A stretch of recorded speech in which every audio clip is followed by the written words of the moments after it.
Assalamualaikum warahmatullahi wabarakatuh. Perkenalkan, nama saya Olga Margareta Lubay, NPM 1913023021 dari kelas 19A Pendidikan Kimia Universitas Lampung. Pada video kali ini saya akan menjelaskan faktor-faktor yang mempengaruhi pergeseran kesetimbangan kimia. Video ini saya buat guna memenuhi tugas akhir ujian praktikum pada mata kuliah pembelajaran berbasis TIK. Baiklah, langsung saja kita akan menyimak videonya. Nah, sebelum kita mengetahui faktor-faktor apa saja yang mempengaruhi pergeseran kesetimbangan kimia, sebaiknya kita mengetahui terlebih dahulu apa sih itu pergeseran kesetimbangan.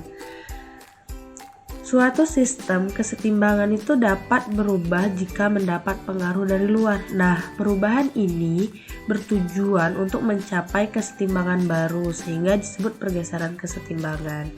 Yang dengan kata lain, pergeseran kesetimbangan ini dapat diartikan sebagai saat suatu sistem kesetimbangan mendapat pengaruh dari luar dan sistem kesetimbangan tersebut akan lakukan perubahan untuk mencapai kesetimbangan baru.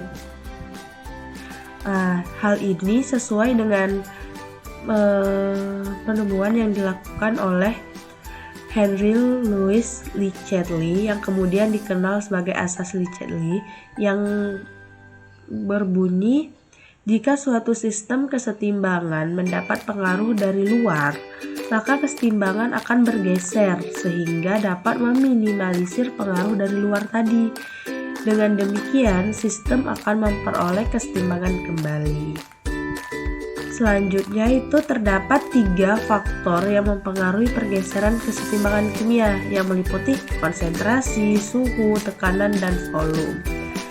Baiklah, kita akan bahas satu-satu. Yang pertama itu konsentrasi. Perubahan konsentrasi terjadi karena konsentrasi reaksi ditambah atau dikurangi. Nah, pada saat konsentrasi ini ditambah atau dikurangi, maka sistem reaksi akan meminimalisir perubahan tersebut dan untuk menjaga kesetimbangannya. Yang pertama, apabila konsentrasi reaksi ditambah, reaksi bergeser ke kanan atau ke arah produk. Dan jika konsentrasi reaksi dikurangi, reaksi akan bergeser ke arah kiri atau ke arah pereaksi, sehingga konsentrasi pereaksi itu akan bertambah. Selanjutnya yang faktor kedua yaitu suhu. Nah, di sini kita bisa melihat terdapat suatu reaksi kesetimbangan yaitu CaCO3 yang bereaksi membentuk CaO dan CO2 dengan delta H negatif kilojoule, sehingga reaksi ini merupakan reaksi eksoterm dari kanan dan yang dari kiri itu merupakan reaksi endoterm. Nah, pada reaksi ini jika suhu diturunkan, kesetimbangan akan bergeser ke arah reaksi produk, ke arah yang melepaskan kalor, dan sebaliknya apabila suhu dinaikkan, kesetimbangan akan bergeser ke arah kiri atau arah yang menyerap kalor. Selanjutnya ada tekanan dan volume. Kesetimbangan akan bergerak ke arah pembentukan molekul yang lebih sedikit jika tekanan diperbesar atau volume diperkecil untuk menyesuaikan dengan ruang wadah yang tersedia. Jika tekanan diturunkan atau volume diperbesar, akan terjadi pergeseran ke arah pembentukan molekul yang lebih banyak. Nah, di sini tampak suatu reaksi kesetimbangan antara N2 dengan 3H2 yang membentuk 2NH3. Di sini terdapat bentuk molekul dari N2, H2, dan NH3. Nah, pada animasinya di sini kita akan menjelaskan tentang perubahan atau pergeseran kesetimbangan apabila tekanan diperbesar dan volume diperkecil.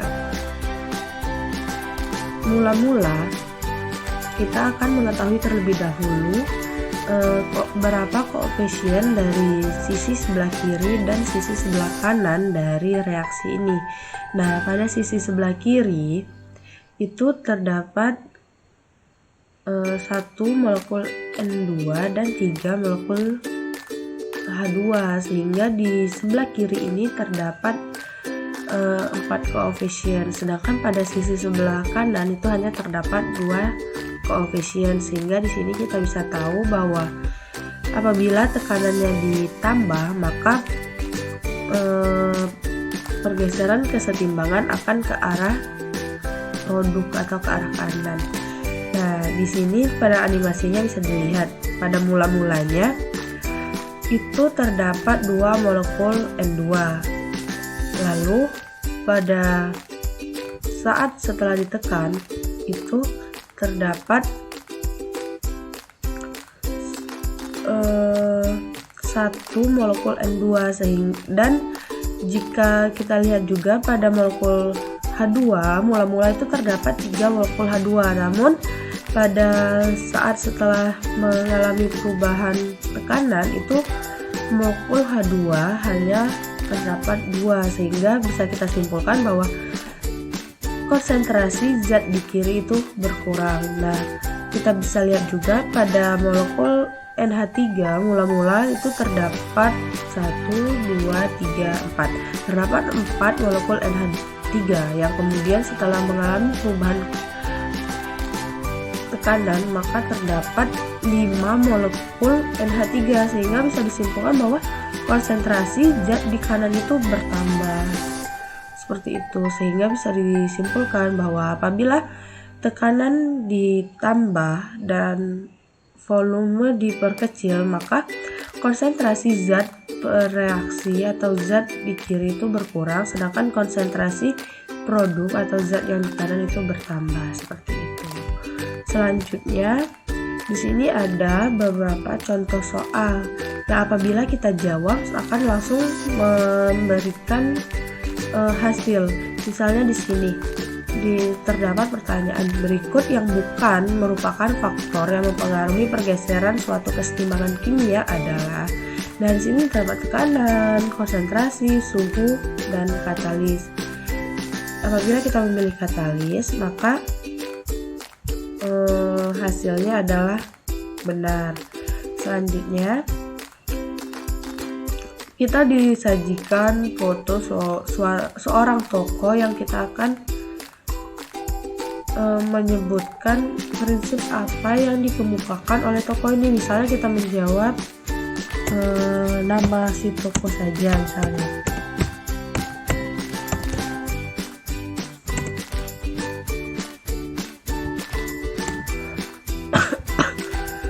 Maka saat kita mensubmit itu akan terlihat bahwa jawabannya salah, seperti itu. Nah, jika kita lihat berapa poin yang kita dapat akan seperti ini. Selanjutnya mungkin hanya itu saja yang saya sampaikan. Saya akhiri. Wassalamualaikum warahmatullahi wabarakatuh.